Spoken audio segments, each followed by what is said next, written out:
سال 1999 چونیا کے قریب ایک چھوٹا سا گاؤں جس کا نام تھا چیک 38۔ یہاں ہر کوئی بند پڑی ایک پرانی حویلی سے ڈرتا تھا جو پچھلے 20 سال سے بند ہے۔ کہتے ہیں وہاں سے ایک لڑکی لاپتہ ہوئی تھی۔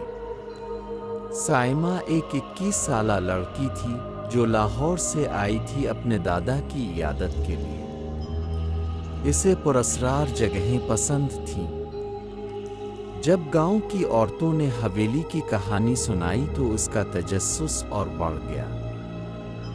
اگلی صبح سائمہ چپکے سے حویلی پہنچی۔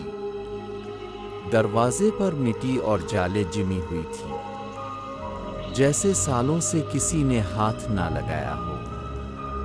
کمرے اندھیرے میں ڈوبے ہوئے تھے، دیواروں پر نامعلوم زبان میں کچھ لکھا ہوا تھا۔ ایک کمرے میں سائمہ کو ایک پرانا آئینہ ملا جس پر گرد جم چکی تھی۔ جو ہی اس نے آئینہ صاف کیا، آئینے میں اس کا عکس نظر نہیں آیا بلکہ ایک چھوٹی بچی پرانے لباس میں اس کے پیچھے کھڑی تھی۔ دروازے خود بخود بند ہو گئے۔ حویلی جاگ چکی تھی۔ وہ جتنا بھاگتی ہر دروازہ اسے اسی آئینے والے کمرے میں واپس لے آتا۔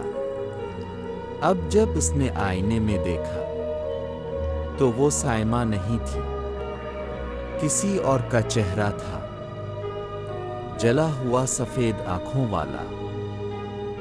اس دن کے بعد سائمہ کبھی نہیں ملی، صرف آئینہ بچا اور اس پر اندر سے ناخنوں کے نشان۔ اس دن کے بعد سائمہ لاپتہ ہو گئی۔ لوگوں نے پولیس بلائی، حویلی کی تلاشی لی گئی، مگر نہ سائمہ ملی، نہ اس کے کپڑے، نہ اس کا موبائل۔